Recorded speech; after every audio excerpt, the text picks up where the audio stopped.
Good evening, সকলোকে স্বাগতম জনাইছোঁ। আমি ইয়াত মেথামেটিক্সৰ ক্লাছ আৰম্ভ কৰিম, যি অসমৰ সকলো ওৱান ডে কম্পিটিটিভ এক্সামৰ বাবে উপযোগী পঢ়োৱা হ'ব। সাধাৰণতে ওৱান ডে এক্সামৰ বাবে মেথামেটিক্সৰ মেইন টপিকবোৰ আজি আমি আলোচনা কৰিম। তাৰপিছত কাইলৈৰ পৰা স্পীড মেথামেটিক্সৰ ক্লাছসমূহ লোৱা হ'ব আৰু লাহে লাহে মেথছৰ চিলেবাছবোৰ কভাৰ কৰিবলৈ চেষ্টা কৰা হ'ব। মেথছৰ চিলেবাছ কম্পিটিটিভ এক্সামৰ বাবে কৰাৰ আগত এটা মেইন চেপ্টাৰ হৈছে মেথছৰ স্পীড মেথছ, য'ত square root, cube root, power, বদমাছ ৰুট, এই সকলোবোৰ শ্বৰ্টকাট বা ট্ৰিক লগাই কেনেকৈ উলিওৱা হয় তাক শিকোৱা হ'ব। আৰু ইয়াত পূৰণ বা স্কোৱাৰসমূহ মনতে কেনেকৈ উলিয়াব পৰা যাব উত্তৰটো, তাৰ ট্ৰিক কিছুমান দেখুওৱা হ'ব। স্পীড মেথছত ডাইৰেক্টলি ADAR গ্ৰেড 4ত দুবাৰ আহিছিল, এবাৰ 22 চনত আৰু এবাৰ 24 চনত। 22 চনত 3টা অংক ডাইৰেক্ট অহা দেখা গৈছে আৰু 24 চনত এটা অংক আহিছে। স্পীড মেথামেটিক্সৰ উপৰিও নাম্বাৰ চিষ্টেমত মেইনলি ডিভিজিবল ৰুল বা ৰিমাইণ্ডাৰ থিয়ৰী আৰু ডেচিমেলৰ পৰা কুৱেশ্যন অহা দেখা যায়। নাম্বাৰ চিষ্টেমত গ্ৰেড 3 22 চনত 15টা আৰু 24 চনত 36টা, 3খন পেপাৰ মিলাই আহিছে। পেপাৰ 3, পেপাৰ 4 আৰু পেপাৰ 5। আৰু গ্ৰেড 4ত 22 চনত 12টা আৰু 24 চনত 14টা অহা দেখা গৈছে। তেনেদৰে টেটত গ্ৰেজুৱেট টিচাৰৰ বাবে 3টা কুৱেশ্যন আৰু পোষ্ট গ্ৰেজুৱেট টিচাৰ 2টা কুৱেশ্যন অহা দেখা পোৱা গৈছে। তো সেইকাৰণে আমি ক'ব পাৰোঁ যে নাম্বাৰ চিষ্টেম চেপ্টাৰটো ওৱান ডে এক্সামৰ বাবে বহুত ইম্পৰ্টেণ্ট আছে, ইয়াৰ গুৰুত্ব বেছি আছে। LCM এণ্ড HCF, LCM আৰু HCFৰ ওপৰত গ্ৰেড 3 আৰু গ্ৰেড 4ত বহুত কুৱেশ্যন অহা দেখা গৈছে। তাৰ উপৰিও PGDটো এটা কুৱেশ্যন দেখা পোৱা গৈছে, যিহেতু HCF আৰু LCM কনচেপ্টসমূহ মেথছত সাধাৰণ কনচেপ্ট আৰু যোনবোৰ মেথামেটিক্স কৰিবলৈ বহুত প্ৰয়োজন, যাৰ কাৰণে ইয়াৰ কনচেপ্ট কুৱেশ্যন নাহিলেও এই কনচেপ্টসমূহ জনাটো বহুত দৰকাৰী। নেক্সট চেপ্টাৰটো যোনটো কম্পিটিটিভ এক্সামৰ কাৰণে অতিকৈ গুৰুত্বপূৰ্ণ, সেইটো হৈছে পাৰ্চেণ্টেজ, প্ৰফিট এণ্ড লছ। পাৰ্চেণ্টেজত মেইনলি বা বৰ্তমান সময়ত গ্ৰেড 3 আৰু টেট এক্সামত ছাকচেছিভ ডিছকাউণ্টৰ ওপৰত কুৱেশ্যন অহা দেখা গৈছে। তো গ্ৰেড 3ত 8টা কুৱেশ্যন আহিছিল 22 চনত আৰু গ্ৰেড 3ৰে 24 চনত 10টা কুৱেশ্যন আহিছিল। গ্ৰেড 4 22 চনত 5টা কুৱেশ্যন আৰু 24 চনত 3টা কুৱেশ্যন আহিছিল। ঠিক তেনেদৰে টেটৰ গ্ৰেজুৱেট টিচাৰৰ কাৰণে 4টা আৰু পোষ্ট গ্ৰেজুৱেট টিচাৰৰ কাৰণে 3টা কুৱেশ্যন অহা দেখা পোৱা গৈছে। নেক্সট চেপ্টাৰটো হৈছে ratio', proportion and partnership. Ratio', proportion and পাৰ্টনাৰশ্বিপত ADAR গ্ৰেড 3 আৰু গ্ৰেড 4ৰ ক্ৰমে 7টা 22 চনত আহিছিল আৰু এটা 24 চনত আহিছিল। আৰু গ্ৰেড 4ৰ কাৰণে 2টা 22 চনত আহিছিল আৰু 2টা 24 চনত আহিছিল।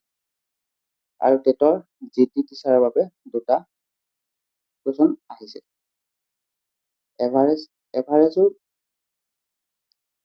এভাৰেজত প্ৰতি বছৰে বা প্ৰতিখন পেপাৰতে কুৱেশ্যন দেখা পোৱা যায়। বিশেষকৈ বিশেষকৈ এজ ৰিলেটেড প্ৰব্লেম কিছুমান দেখা পোৱা যায়, য'ত তাৰ এভাৰেজ উলিয়াবলৈ দিয়ে, এটা গ্ৰুপ অফ ষ্টুডেণ্টৰ এভাৰেজ উলিয়াবলৈ দিয়ে। তেনেকুৱা কুৱেশ্যন গ্ৰেড 3 22 চনত 3টা, 24 চনত 3টা আহিছিল। গ্ৰেড 4ত 22 চনত 2টা, কিন্তু 24 চনত নাহিল। ডেটতো পিজিডি আৰু গ্ৰেজুৱেট টিচাৰৰ কাৰণে এটা কুৱেশ্যন অহা দেখা পোৱা গৈছে। Simple and compound interest. Simple and compound interest সাধাৰণতে ফৰ্মুলা বেছ কুৱেশ্যনে অহা দেখা পোৱা যায়, আৰু চিম্পল ইণ্টাৰেষ্ট আৰু কম্পাউণ্ড ইণ্টাৰেষ্টৰ মাজত ডিফাৰেঞ্চ ৰিলেটেড কুৱেশ্যন দেখা পোৱা যায়। গ্ৰেড 3 এটা কুৱেশ্যন 22 চনত আহিছিল আৰু 3টা কুৱেশ্যন 24 চনত আহিছিল। গ্ৰেড 4তো এটা কুৱেশ্যন আহিছিল 22 চনত আৰু 2টা কুৱেশ্যন 24 চনত আহিছিল। টেটত পিজিডিৰ কাৰণে এটা কুৱেশ্যন আহিছিল, যোনটো 24 চনত হৈ গৈছিল এক্সামটো। টাইম এণ্ড ৱৰ্কৰ কুৱেশ্যন লাহে লাহে আহিবলৈ আৰম্ভ কৰিছে। টাইম এণ্ড ৱৰ্কছত কুৱেশ্যন ফ'ৰ্থ গ্ৰেডত এতিয়ালৈকে অহা নাই, যদিও অহা চান্স আছে। থাৰ্ড গ্ৰেডত 22 চনত 3টা কুৱেশ্যন, আৰু টেট জিডিত 2টা কুৱেশ্যন আৰু পিজিডিত 2টা কুৱেশ্যন আহিছিল। টাইম, স্পীড এণ্ড ডিষ্টেঞ্চৰ ওপৰত কুৱেশ্যন অহা দেখা যায়। গ্ৰেড 3ত 2টা কুৱেশ্যন 22 চনত আহিছিল আৰু 3টা কুৱেশ্যন 24 চনত আহিছিল। গ্ৰেড 4তো এটা কুৱেশ্যন আহিছিল 22 চনত, আৰু টেটত গ্ৰেজুৱেট টিচাৰ এটা কুৱেশ্যন আহিছিল। মিক্সাৰ এণ্ড এলিগেশ্যন স্পেচিফিককে কুৱেশ্যন আহিছে বুলি আমি ক'ব নোৱাৰিলো। ইয়াৰ কনচেপ্টসমূহ বিভিন্ন ধৰণৰ কুৱেশ্যনৰ মাজত ইউজ হোৱা দেখা পোৱা যাব, যাৰ কাৰণে ইউ মেথমেটিক্সৰ চিলেবাছত এটা গুৰুত্বপূৰ্ণ স্থান অধিকাৰ কৰি আছে। এলজেব্ৰা প্ৰতিখন পেপাৰতে কম বেছি পৰিমাণে দেখা পোৱা যায়। গ্ৰেড 3ত 22 চনত 6টা আহিছিল আৰু 24 চনত 7টা আহিছিল। গ্ৰেড 4ত 22 চনত 9টা আহিছিল, 24 চনত 3টা আহিছিল। পিজিডিত বা পোষ্ট গ্ৰেজুৱেট টিচাৰত 4টা কুৱেশ্যন দেখা পোৱা গৈছিল আৰু গ্ৰেজুৱেট টিচাৰত এটা কুৱেশ্যন দেখা পোৱা গৈছিল। তো এলজেব্ৰাৰ ইম্পৰ্টেঞ্চ আছে। জ্যামিতিক সাধাৰণ কিছুমান নলেজ চেক কৰা দেখা যায়। সেইকাৰণে জ্যামিতিক কুৱেশ্যনৰ সংখ্যা কম, কিন্তু এই নলেজসমূহে মেনচুৰেশ্যনত সহায় কৰে। যি কি নহওক, গ্ৰেজুৱেট টিচাৰত বা টেটৰ গ্ৰেজুৱেট টিচাৰত এটা কুৱেশ্যন আহিছিল। গ্ৰেড 4ত 5টা 22 চনতে আহিছিল, 24 চনত অহা নাই। গ্ৰেজুৱেট টিচাৰ এটা কুৱেশ্যন আহিছিল যদিও সেই কুৱেশ্যনটো মেনচুৰেশ্যনতো সমাধান কৰিব পৰা ধৰণৰ আছিল, বা মেনচুৰেশ্যনৰ বুলি কনচিডাৰ কৰিব পৰা যায়। আৰু গ্ৰেড 3ত 22 চনত 2টা কুৱেশ্যন আৰু 24 চনত 2টা কুৱেশ্যন অহা দেখা গৈছে। মেনচুৰেশ্যন আমি দুটা বিভিন্ন লিখিব পাৰোঁ, 2D ফিগাৰৰ কাৰণে আৰু 3D ফিগাৰৰ কাৰণে। আৰু মেনচুৰেশ্যন গ্ৰেড 3 কাৰণে 22 চনত 7টা কুৱেশ্যন আহিছিল, 24 চনত 12টা কুৱেশ্যন আহিছিল। আৰু গ্ৰেড 4ত 10টা কুৱেশ্যন আহিছিল 22 চনত আৰু 4টা কুৱেশ্যন আহিছিল 24 চনত। মেনচুৰেশ্যন টেট বা টেটৰ জিটি আৰু পিজিটিত বিশেষ স্পেচিফিককে দেখা পোৱা নগ'ল। কেলেণ্ডাৰ কুৱেশ্যন প্ৰতি বছৰে পেপাৰত থাকে।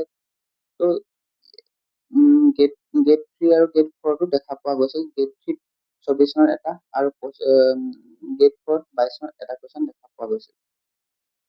ডাটা ইণ্টাৰপ্ৰিটেশ্যন য'ত টেবুল গ্ৰাফ ইউজ কৰি ডাটাসমূহৰ এনচাৰ কৰিবলগীয়া আছিল, বা ইনফৰমেশ্যনৰ ওপৰত ভিত্তি কৰি এনচাৰ দিবলগীয়া আছিল। তেনেকুৱা ধৰণৰ কুৱেশ্যনো দেখা পোৱা যায়। যদি specific number of question mention কৰা নাই যদিও পেপাৰত দেখিব পোৱা যায়। এপি আৰু জিপিও পেপাৰখনত 2-3টাকৈ প্ৰতিখন পেপাৰতে দেখা পোৱা যায়। ত্ৰিকোণামিতি লাহে লাহে ইম্পৰ্টেঞ্চটো বাঢ়ি অহা দেখিবলৈ পোৱা গৈছে। ত্ৰিকোণামিতি গ্ৰেড 3ত 22 চনত 2টা আৰু 24 চনতো 2টা কুৱেশ্যন আহিছিল। প্ৰবাবিলিটি কুৱেশ্যন গ্ৰেড 4 22 চনত এটা দেখা পোৱা গৈছিল। ষ্টেটিষ্টিক্সত গ্ৰেড 3 গ্ৰেড 3 22 চনত এটা আৰু 24 চনত দুটা আৰু গ্ৰেড 4 টো 22 চনত এটা কুৱেশ্যন অহা দেখা পোৱা গৈছিল। ৰোমান নাম্বাৰ কুৱেশ্যন সমূহ অহা দেখা যায়।